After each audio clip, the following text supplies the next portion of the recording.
Assalamualaikum warahmatullahi wabarakatuh. Waalaikumsalam warahmatullahi wabarakatuh.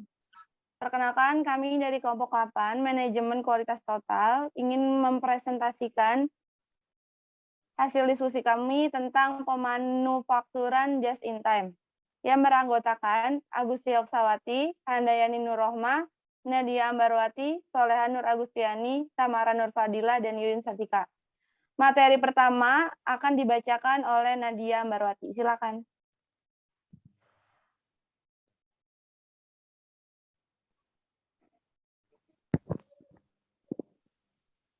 Definisi dan tujuan JIT.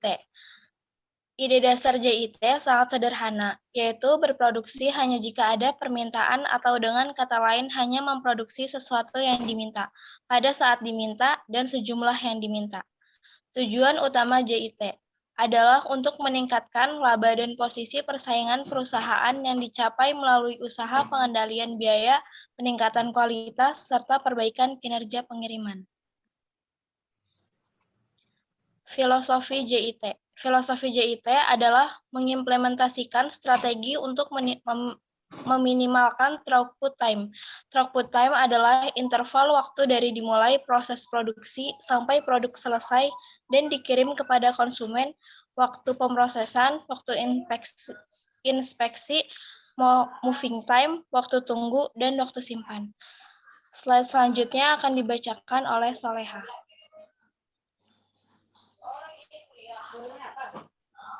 Perbedaan antara JIT dengan pemanufakturan tradisional. Yang pertama, kualitas. Kualitas dari JIT itu quality is free. Kalau tradisional, untuk menghasilkan produk yang berkualitas dibutuhkan biaya. Yang kedua, keahlian. Perbedaan dari JIT, para pekerja adalah orang-orang ahli. Manajer dan insinyur melayani mereka. Perbedaan dari tradisional, manajer dan insinyur adalah orang ahli. Para pekerja melayani apa yang mereka ingin kerjakan. Yang ketiga, kesalahan. Perbedaan dari JIT. Kesalahan merupakan pelajaran untuk perbaikan, zero defects merupakan standar yang harus dipenuhi.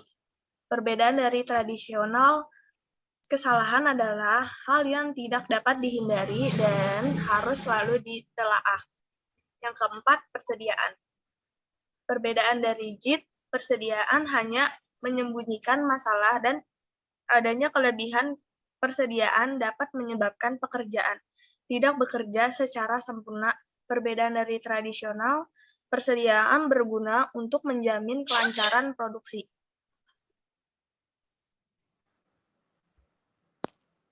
Yang kelima, antrian. Perbedaan dari JIT, produksi harus just in time, tidak boleh ada antrian panjang. Perbedaan dari tradisional, antrian dalam work in process dibutuhkan untuk memastikan bahwa utilisasi mesin tinggi. Yang keenam, nilai otomatisasi. Perbedaan dari JIT, otomatisasi memungkinkan terjadinya konsistensi kualitas. Perbedaan dari tradisional, otomatisasi untuk mengurangi tenaga kerja dalam produksi. Yang ketujuh, sumber pengurangan biaya. Perbedaan dari JIT, pengurangan biaya diperoleh dari waktu proses yang singkat.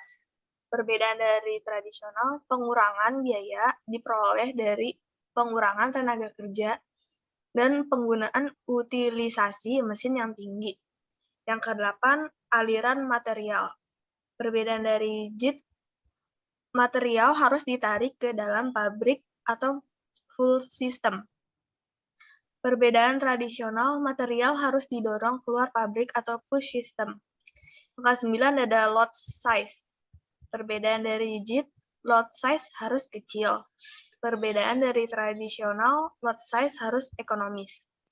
Yang ke-10 ada biaya tenaga kerja.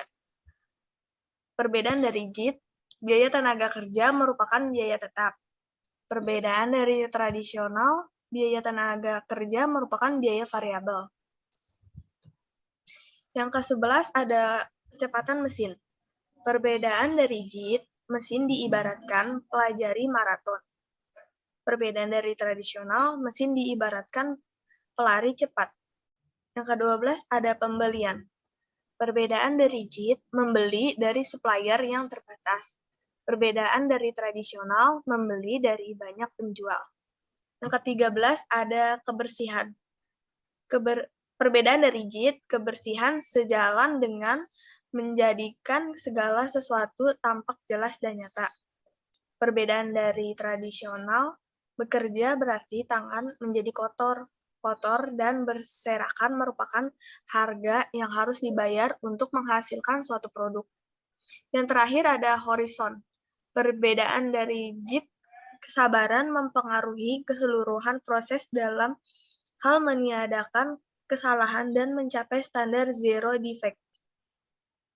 Perbedaan dari tradisional, hasil kerja diharapkan selesai dalam waktu yang relatif. Slide selanjutnya yang akan dibacakan oleh Tamara. Pada Tamara dipersilakan untuk membaca. Baik, terima kasih.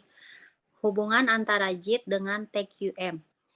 Untuk mengimplementasikan JIT, diperlukan adanya sistem total quality secara keseluruhan dalam organisasi.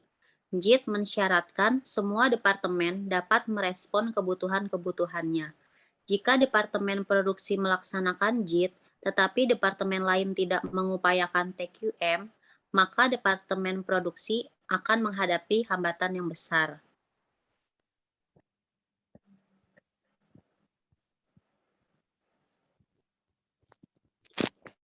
Selanjutnya ada manfaat JIT. Yang pertama, mengurangi biaya tenaga kerja. Yang kedua, mengurangi gudang. Yang ketiga, mengurangi waktu setup dan penundaan jadwal produksi. Yang keempat, mengurangi barang cacat. Yang kelima, mengurangi lead time karena ukuran lot yang kecil. Yang keenam, penggunaan mesin dan fasilitas lebih baik.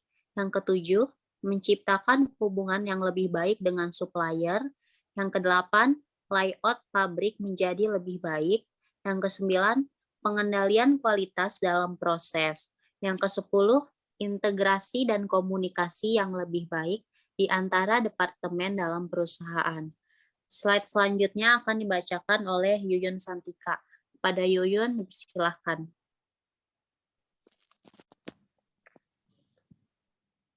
Baik, terima kasih.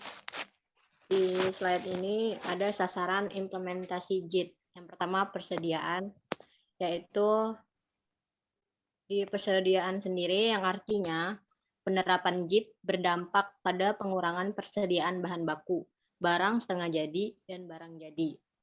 Kedua, ada cycle time. Production cycle time adalah waktu yang dibutuhkan dari bahan baku dikirim ke pabrik untuk diproses hingga barang jadi dikirim ke konsumen atau gudang.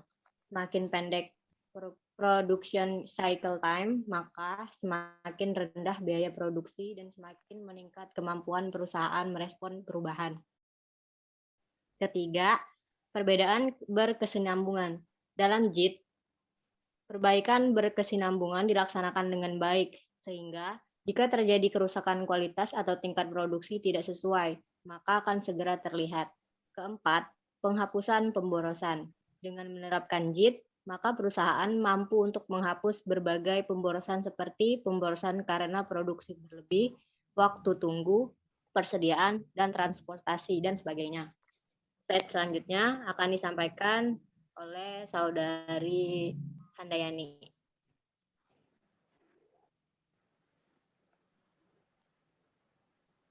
Terima kasih, saya akan membacakan persyaratan dalam penerapan JIT. 1. Organisasi pabrik. Layout pabrik yang menggunakan sistem JIT dan non-JIT sedikit berbeda. 2.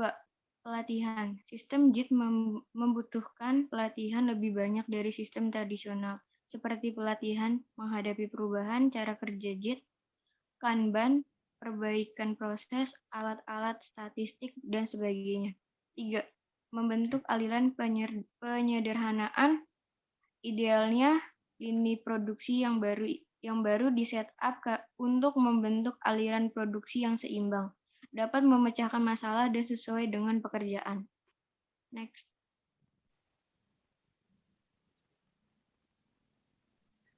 Kanban merupakan sistem manajemen atau pengendalian perusahaan. Saat perancangan work cell, skema Kanban pun sebaiknya dibuat. 5. Visibilitas atau pengendalian visual. Salah satu kekuatan JIT adalah menggunakan sistem visual, sehingga mudah diketahui apakah proses produksi berjalan normal atau memiliki masalah. 6. Eliminasi kemacetan. Bottleneck proses adalah proses yang berjalan secepat mungkin tanpa mengikuti permintaan, sehingga jika terjadi kecelakaan atau rusak, maka masalah nyata akan timbul. Slide selanjutnya akan dibacakan oleh Agustia. Terima kasih. 7. Ukuran lot kecil dan pengurangan waktu setup. Ukuran lot yang ideal bukan yang terbesar, tetapi ukuran lot yang terkecil. 8. Total Productive Maintenance. Pemanufaktur Jepang mengatasi kerusakan mesin dengan menerapkan teknik Total Productive Maintenance atau TPM. Next.